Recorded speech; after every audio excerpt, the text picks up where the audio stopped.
summit has as its subtitle, Advancing Clean Growth for Sustainability. And I think we'll see, as over the last 4 years of the Business Summit, while policy continues to be something that is perhaps one of the most important drivers in advancing the cause of climate business, low carbon business, call it what you will, we're seeing that perhaps in the absence of a global deal, and despite the optimism that was generated at the Cancun Climate Summit last year, it's unlikely that an international agreement will come into place anytime soon. It is businesses, it's local governments, it's provincial governments that are really driving forward change, and we'll hear a lot of those experiences today.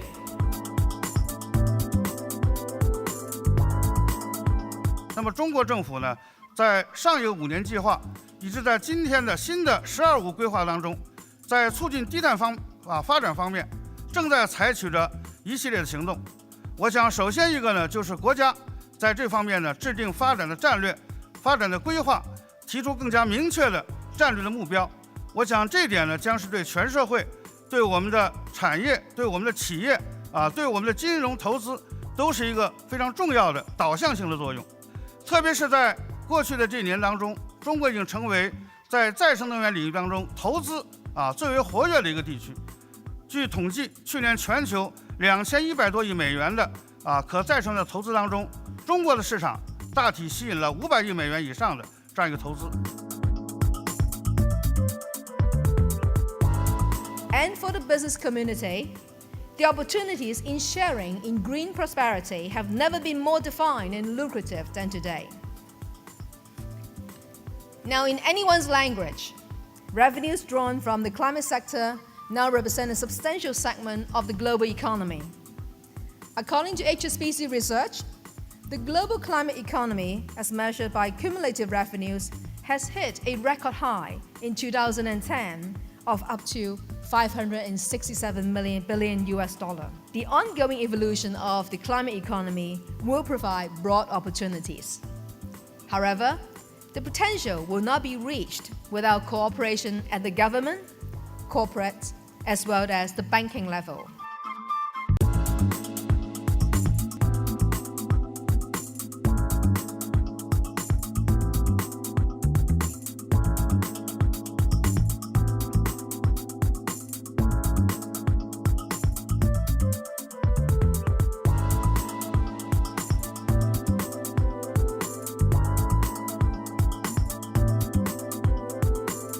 One, actually, all the clean revolution companies, they value resource use, productivity, and sustainability.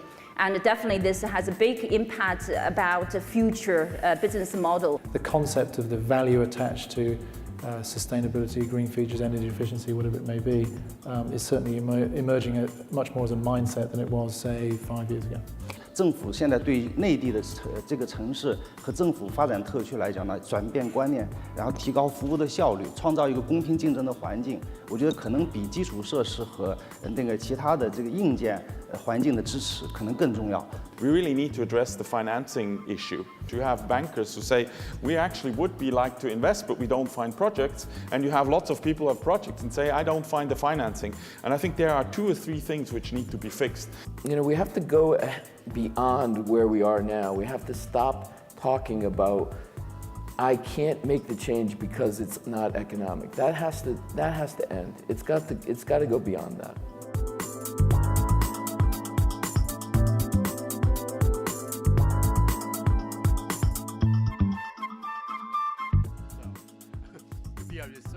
If you check with the data by year 2000, the total GDP is 9 trillion RMB. In year 2005, it's 18 trillion. In year 2010, it's 40.3 trillion. What happened by 2015? According to our modeling calculations, there should be around 75 trillion. What does that mean? What's the investment should go? Go to the area which Professor Shi Dinghuan asked, renewable energy or other cleaner industry.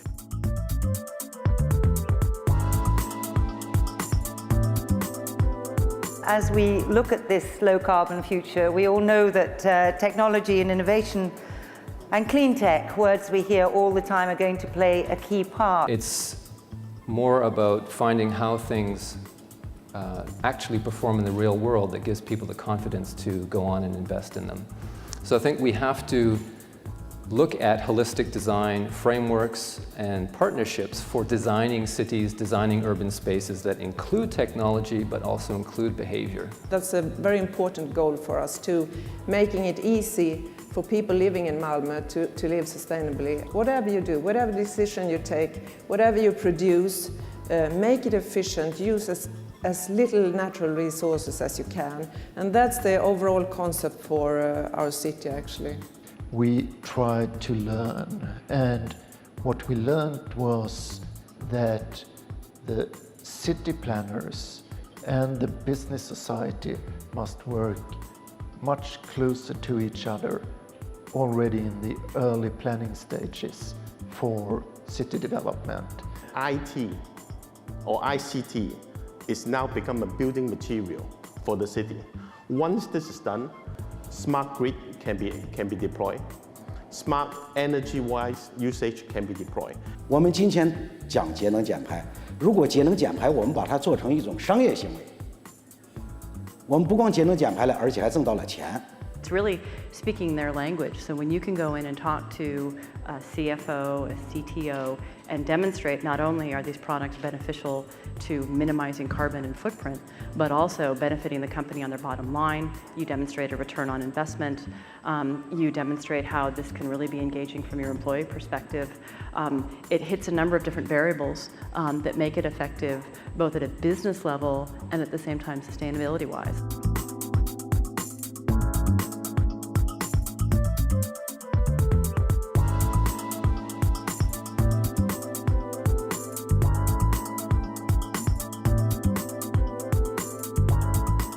Welcome back to the third plenary session, where we get to the subject that's been hovering through all the previous sessions, which is, yes, it's fine, but where does the money come from?